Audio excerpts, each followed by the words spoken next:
Hello once again, coach. That's Toon's finest here after a good weekend of football.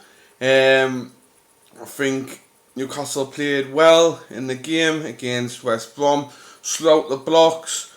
Some positive points to take from the game.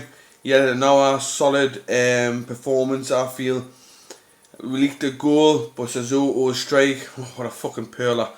I had a fucking swerve on it. As soon as it left his boot, I knew it was in, like, just the swerve on it was fucking brilliant. But I saw the game, just we slow the blocks like I say, but then we start pushing forward. Then the breakthrough came.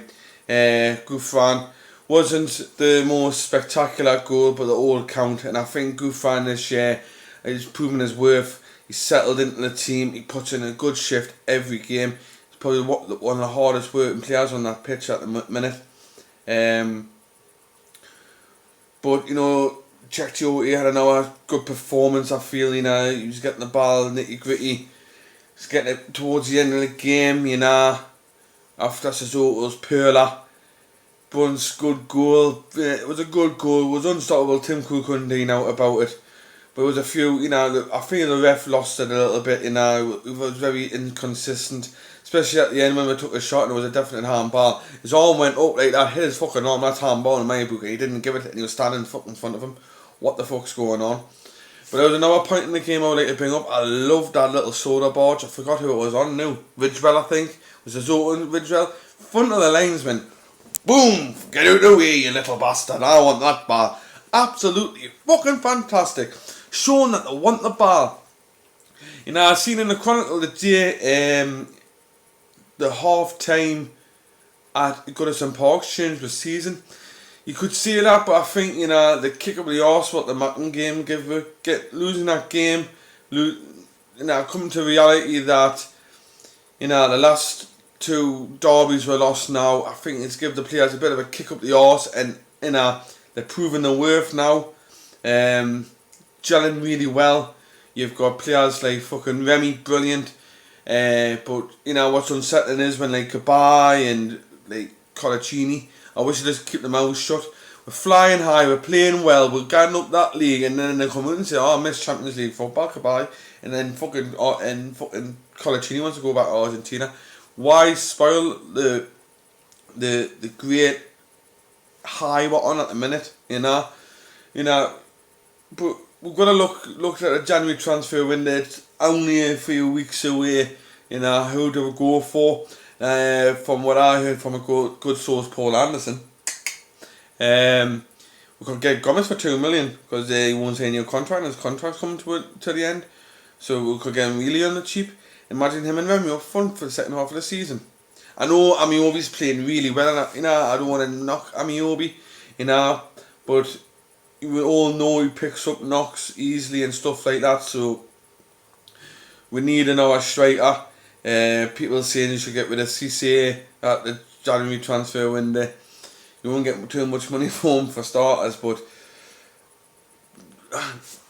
he's about to turn a corner sometime.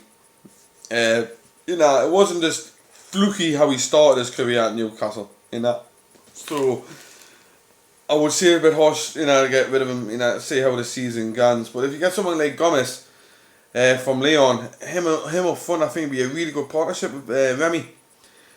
And we've got to look at the replacement for Remy because it's not in stone yet that he's staying at Newcastle. So we've got to think about that, So I think it's the future's bright at the minute. We just need to invest money. And that's not easy as the saying, fucking mate, actually, you know what I mean? So, but January, Newcastle do mainly all the business in January, so we'll just see what happens in January. Hopefully we'll have a bit of a flurry. Probably bringing our midfielder in, backup defender. You got to think Colaccini maybe gone in the summer in there, so we've got to bring someone in to acclimatise to English football if you can foreign again. And you've got to think, the midfielder for Kabai, I hate to say, I don't want to see him go by any means, but if he's harping on now, he's missing Champions League football, and after the fucking hoo-ha of the summer, you you've got to recite the fact. But these players, right, Kabay needs to remember. The World Cup, yeah, you fuck off in January, you get to a team like Arsenal, you get to a team like Man U, you get to a team like fucking Liverpool. You won't get your game every week.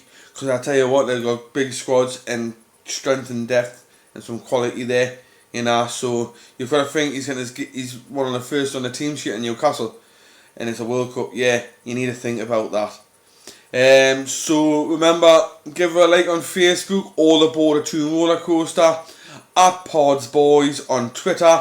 Also give me a subscribe on YouTube, and you can follow me now at Toon Finest on Twitter. Give us a follow on there. Give us your feedback, any topics you want to speak about. This is the Toon's Finest, and just remember one thing: how are the lads?